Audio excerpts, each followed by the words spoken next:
So today we're going to talk about Unit 9, Lesson 2, the formal definition of the inverse sine and cosine. And if we recall from our study of inverse functions back in Unit 5 or Unit 6, I'm not quite sure which it was, we did discover that f inverse and f are inverses if and only if the composition of the inverse of f and f of the inverse both equal x. So then this definition certainly will have to hold for our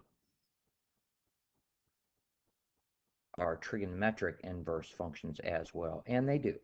So in this time, just for notation purposes, we're going to let the inverse of sine of x be this g of x. And because of the definition of inverse functions, if we do the composition of g of f, which is the inverse sine of sine, that should x. But here we're dealing with only x's between negative pi over 2 and pi over 2, and I'm going to tell you why here in a moment. And then f of g is sine of inverse sine, the sine of the inverse sine of x, which is x as well, but then x is going to be limited between negative 1 and 1.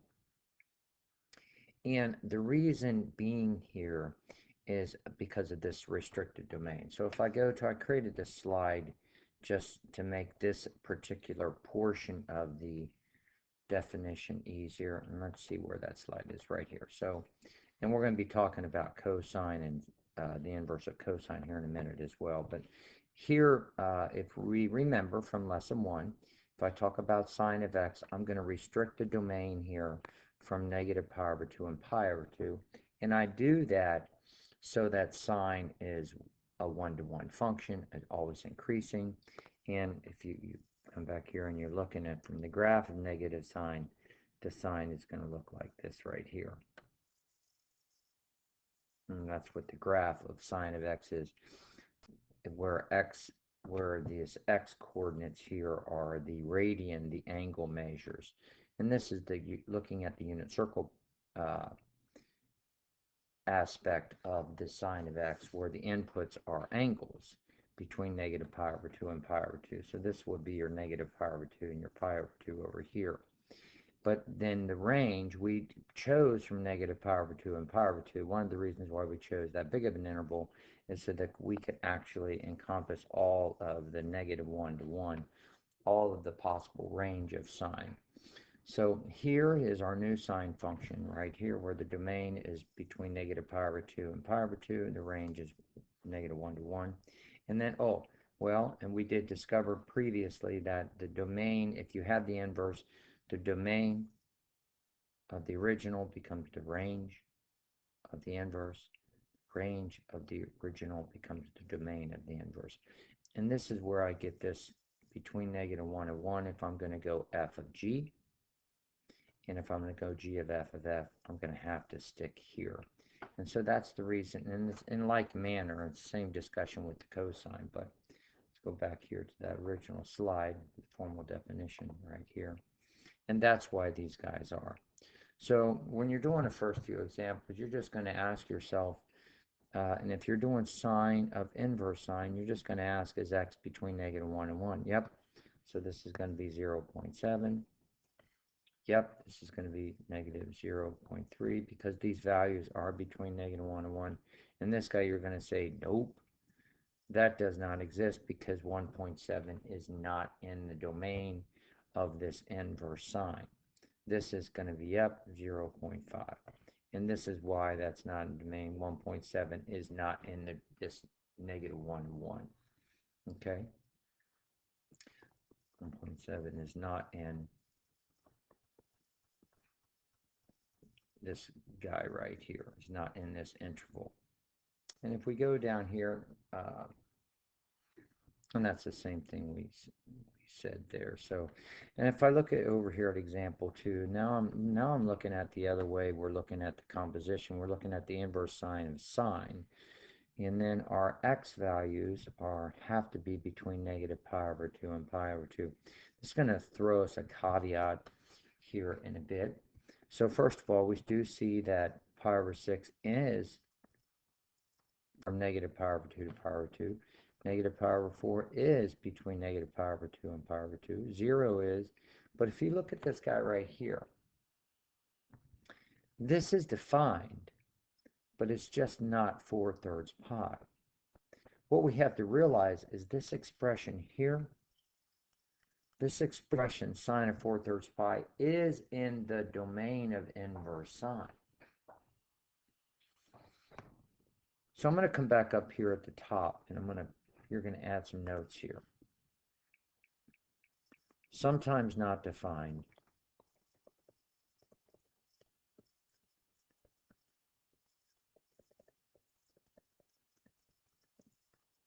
This is always defined. And I'm going to show you how to figure that out. This is always defined, this important right here. This sometimes, because if we have an x between -1, it's not going to work, not defined. But this is always defined right here.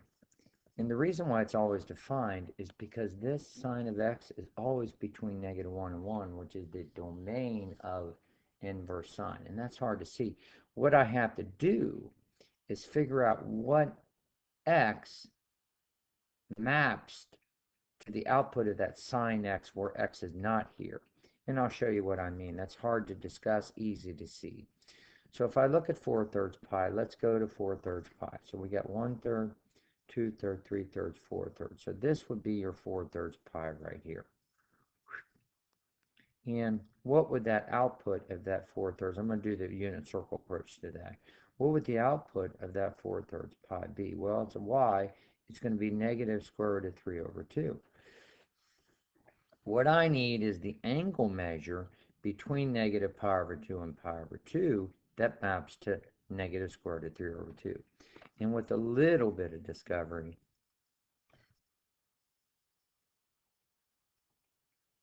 you can see that negative pi over 3 also maps to this negative square root of 3/2, that y value on the unit circle. So this is your graphical representation of what this is. And what is this? This is negative pi over 3.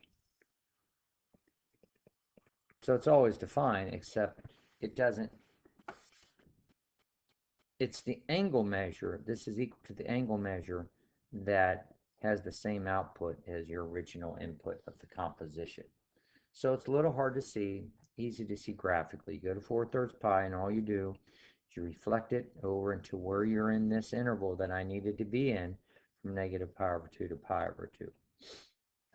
Okay, let's look at a couple of them. Let's see how far advanced we are here on our video. Well, plenty of time. So let's go to another page here and see what's going on. That's the page that we talked about. Okay, so now we're just jumping right into the formula of cosine and inverse cosine.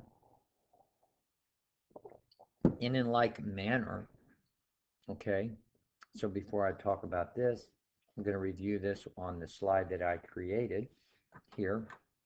If I talk about cosine, I'm going to restrict the graph of cosine from 0 to pi. That's what we decided to do in lesson 1. And that gives me all of the particular outputs I want on my x values. That's my x value go from 1 to 1. And then I have created this new cosine function where the domain is from 0 to pi and the range is from -1 to 1. And then my inverse cosine, the domain becomes the range and the range becomes the domain.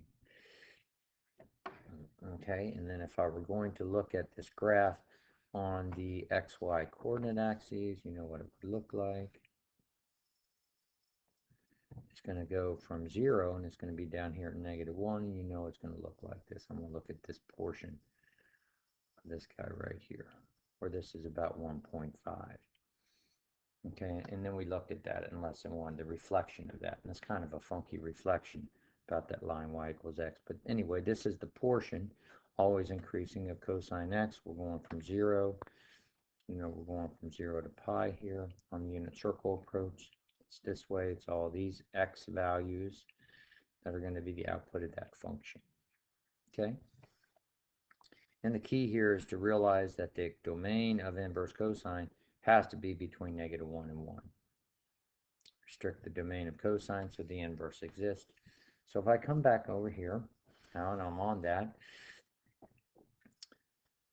we're going to see that this sometimes is not defined.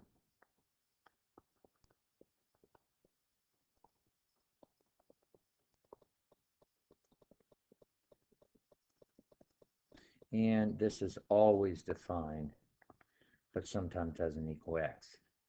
And these are formal definitions, and so we just have to understand the definitions. Okay, so this g of f, inverse cosine and cosine, is going to x, but x is going to have to be between 0 and pi. This f of the inverse, f of g, cosine inverse cosine is x, but x is going to have to be between -1 and 1. This is sometimes not defined if x is not there, but if x isn't here, this thing is always defined.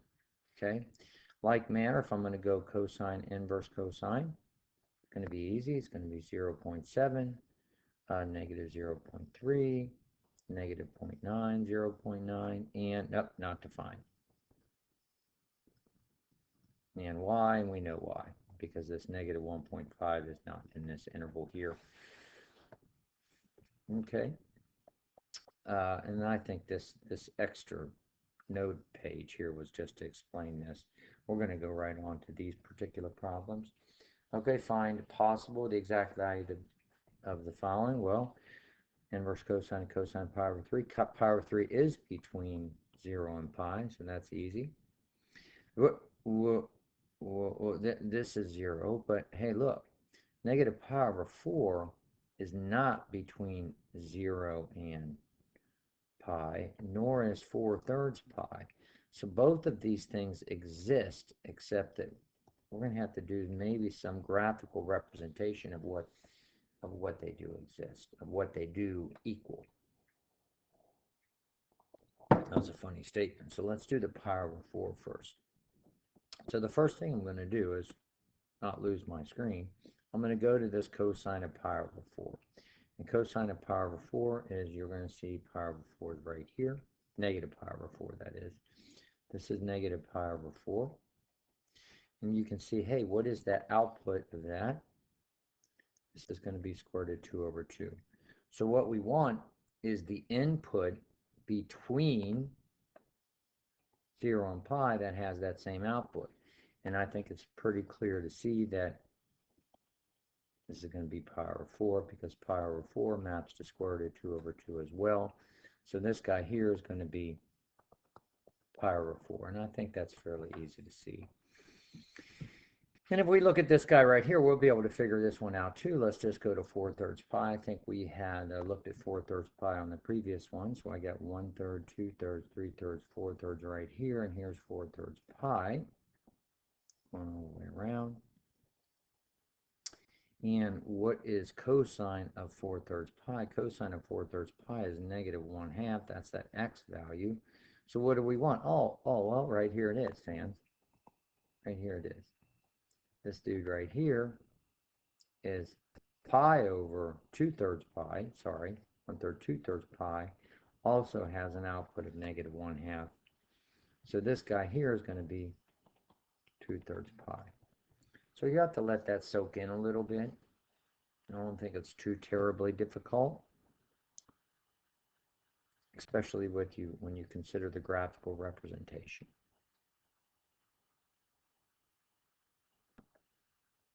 Now let's see what else we have on this slide.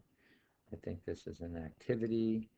We can work on this here. There's some answers for this activity. Most of this is right. You might take a picture of this. I did a graphical representation of that. This one does not exist. Somebody zoom out here and you can pause this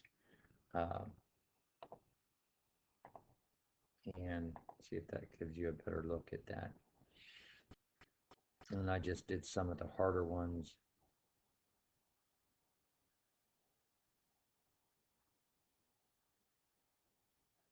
Jump in here and go back here to a good zoom picture right here. People struggle sometimes with 9/8 pi, inverse cosine and cosine of 9/8 pi. Well, where's 9/8 pi at? So this is what we want. Well, 9/8 pi is this guy right here. That's 9/8 pi. We don't really have the exact value of that, but look what I did. All I did was, hey, I'm going to call it this D. It's kind of a big bold D there. And what I want is the angle between 0 and pi that maps to this x value d, and here d is going to be negative there, certainly. And so what would you go? Well, you go 7/8. 9/8, 8/8, 9/8, that's going to have, this is going to be 1/8 and 1/8. Both of these are 1/8. So this is going to be 7/8. And 7/8 is that guy that is between 0 and pi. Okay? So that should give you enough to get you a really good start on this. We'll come back and do a little video over a couple of the other activities associated with this lesson. But this should get you started on Unit 9, Lesson 2.